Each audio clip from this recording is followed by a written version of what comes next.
ကျင်းနဲ့စွာရှင်တန်ပါအရာရာကိုထက်တာတဲ့သူတွေကိုကြည့်ပြီးမနာလိုစိတ်တွေဖြစ်နေရင်စိတ်ပမန်းနဲ့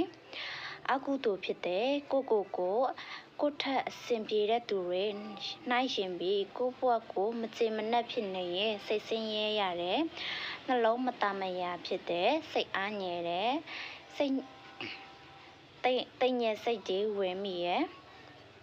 အဲ့ဒီတော့စိတ်ချမ်းသာချင်ရင်အရာရာကိုထက်တာတဲ့သူတွေကိုကြည့်ပြီးမနာလိုစိတ်တွေမဖြစ်နဲ့ကိုထက်အစင်ပြေတဲ့သူတွေနဲ့ရှင်ပြီးကိုဘွားကိုမကြေနဲ့လည်းမဖြစ်နဲ့ကိုစိတ်အားငယ်လည်းမဖြစ်နဲ့တိတ်ငယ်စိတ်လည်းမဖြစ်နဲ့လူဆိုတာကိုကံနဲ့ကိုဘွားနဲ့ကိုပဲလေသူများတွေအဆင်ပြေနေတာအောင်မြင်ကြီးပွားနေတာမင်းရင်ဝမ်းသာပေးလိုက်မုဒိတာပွားပေးလိုက်ပါသူတို့ကံနဲ့သူတို့ကောင်းစားနေကြတာသူတို့ကြိုးစားလို့သူတို့အောင်မြင်ကြီးပွားနေကြတာကိုအနေနဲ့မနာလို့မယူစိတ်တွေဝင်နေစရာမလိုပါဘူးသူများတွေအကောင်းစားတွေမစားနိုင်မဝတ်နိုင်မသုံးနိုင်လို့ဆိုပြီး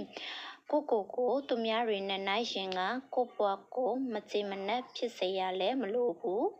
ကိုအားငယ်နေစရာလဲတိတ်ငယ်နေစရာလဲမလို့ပါဘူး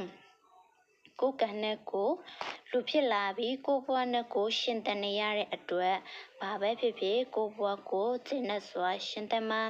သူများတွေအစင်မပြေသလိုကိုလည်းအစင်ပြေအောင်ကြိုးစားပါသူများတွေအောင်မြင်ကြီးပွားသလိုကိုလည်းအောင်မြင်အောင်ကြီးပွားအောင်ကြိုးစားပါအစင်မပြေသေးခင်မအောင်မြင်သေးခင်ချိန်မှာတီးခံပြီးကိုရှိရလေးနဲ့လှအောင်ဝဲညတအောင်စားစိတ်အပင်မမခံနဲ့စိတ်စင်းရဲခံပြီးကိုမှမရှိရတွေတောင်းတမနေပါနဲ့ကိုဘွားနဲ့ကိုမကြေမနက်မဖြစ်ပါနဲ့စားဝါပေါ့နော်ကိုဘွားကိုပျော်ရွှင်မှုကိုကိုယ်တိုင်ဖန်တီးပါဆို